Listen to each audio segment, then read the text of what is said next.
Hi, I'm Lucy Del Priori, Director of School and Library Marketing at Macmillan Children's, and I'm here with the rest of the department to talk about some of our favorite books coming out this fall.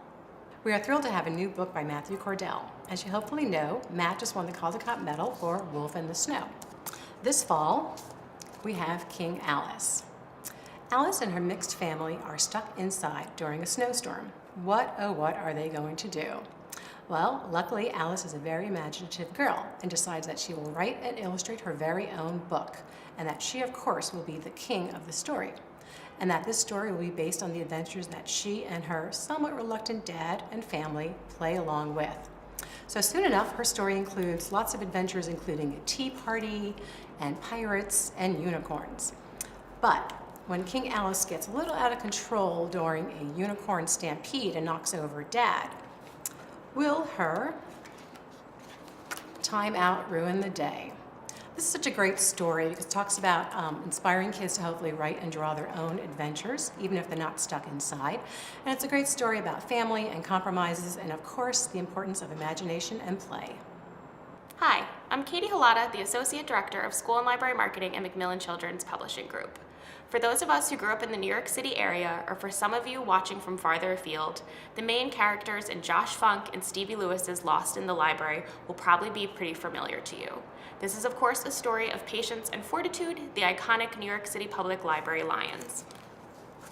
Dawn is approaching and Fortitude wakes to find Patience is missing. Worried about his friend, he leaves his perch in front of the library to go inside and look for the other lion. He looks up, he looks down, he looks left, he looks right, until he wanders into the children's section. And that's where he discovers Patience, lost in a story. Before the two lions head back out to their perch in front of the library, Patience has one more request of Fortitude, which is, of course, for one more chapter, please. With clever rhyme and vibrant art, Lost in the Library is a great introduction for young readers to this pair of iconic lions, as well as to the New York Public Library, and the finished book will include back matter, including facts about Patience, Fortitude, and the library itself. This will be published as a joint venture between Macmillan Children's Publishing Group and the NYPL. Hi, I'm Melissa Croce, and I am the marketing coordinator on the school and library team. This is So Tall Within by Gary Schmidt, illustrated by Daniel Minter. This beautiful nonfiction picture book details the life of Sojourner Truth, an enslaved African-American woman who used her voice to fight tirelessly for her freedom and the freedom of others. Originally born into slavery at the end of the 18th century, Sojourner eventually ran away from her master when he broke his promise to free her. She could have chosen to live a quiet life, but instead, with her hard-won freedom, she traveled across the country, speaking out against slavery. During the Civil War, she collected food and supplies for black regiments fighting, and after the war, worked with the Freedmen's Bureau. With relentless courage, Sojourner devoted her life to doing what was right. This picture book, with its stunning illustrations and lyrical prose, is a must-read. The Train to Impossible Places by debut author P.G. Bell. Smart, science-loving Susie wakes up one night to find herself in a brand new impossible world when a magical train takes a detour through her house. It turns out it's the Impossible Postal Service, and Susie soon finds herself delivering these unique packages along with its crew of trolls. But she's off to a very bad start with her very first delivery to the evil Lady Crepuscular. It turns out the package she delivers is a talking snow globe. Lady Crepuscular has trapped a boy inside the snow globe, and he begs Susie not to leave him behind because she will use him and his information to destroy the universe of impossible places. So of course, Susie cannot leave him behind and takes him with her. But now, Susie and her unsuspecting crew are on a mad dash to safety before Lady Crepuscular could catch up with them. Can Susie keep her promise also to keep the boy protected while not endangering the welfare of her new train crew friends? This is a fast-paced fantasy adventure that includes the moral dilemmas of keeping secrets with a sprinkling of science. Plus, there's lots of hidden secret motives that are revealed at the end. And readers will love the fact that there are more adventures to come because the book ends with Susie getting her own mysterious parcel. It's her very own impossible postal uniform. So there are definitely more adventures to come. When You Grow Up to Vote, written by Eleanor Roosevelt, illustrated by Grace Lynn. Eleanor Roosevelt published the original edition of this nonfiction chapter book in 1932, which is the same year that her husband was elected president. However, it's still incredibly relevant to young readers today. Beginning with government employees such as firefighters and trash collectors, moving on to local government, And on again still to federal government, this chapter book teaches young readers that the people who work in government work for the voters.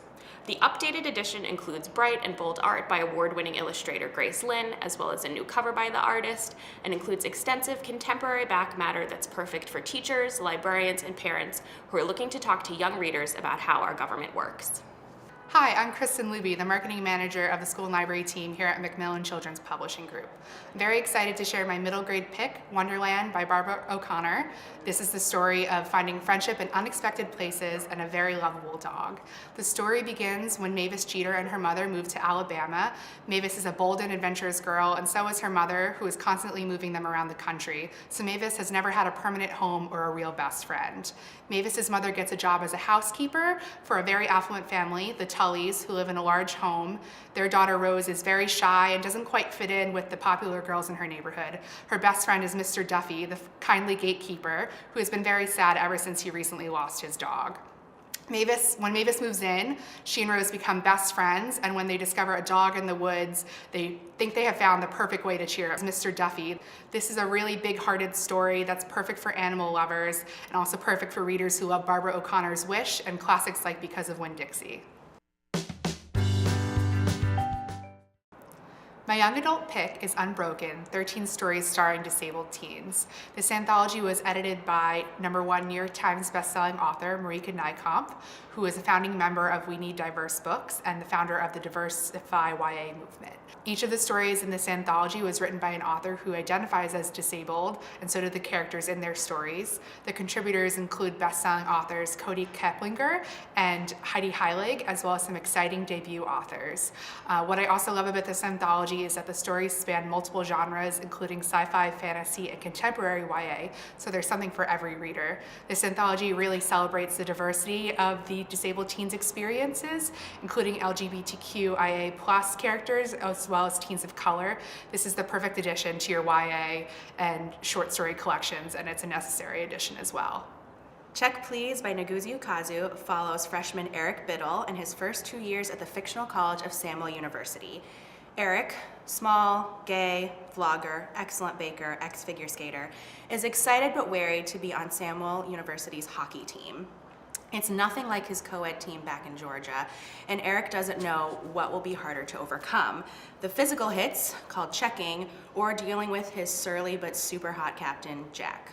I can't say enough about how much I love this graphic novel, which was originally a webcomic series. If you love love stories, this is for you. If you love rooting for underdogs, this is for you. If you love found family dynamics with a cast of zany but lovable characters, this is for you.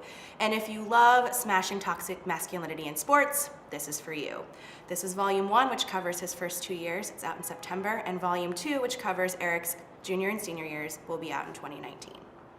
And those are just some of our favorite books coming out this fall. For more on titles, go to mackids.com. Thanks.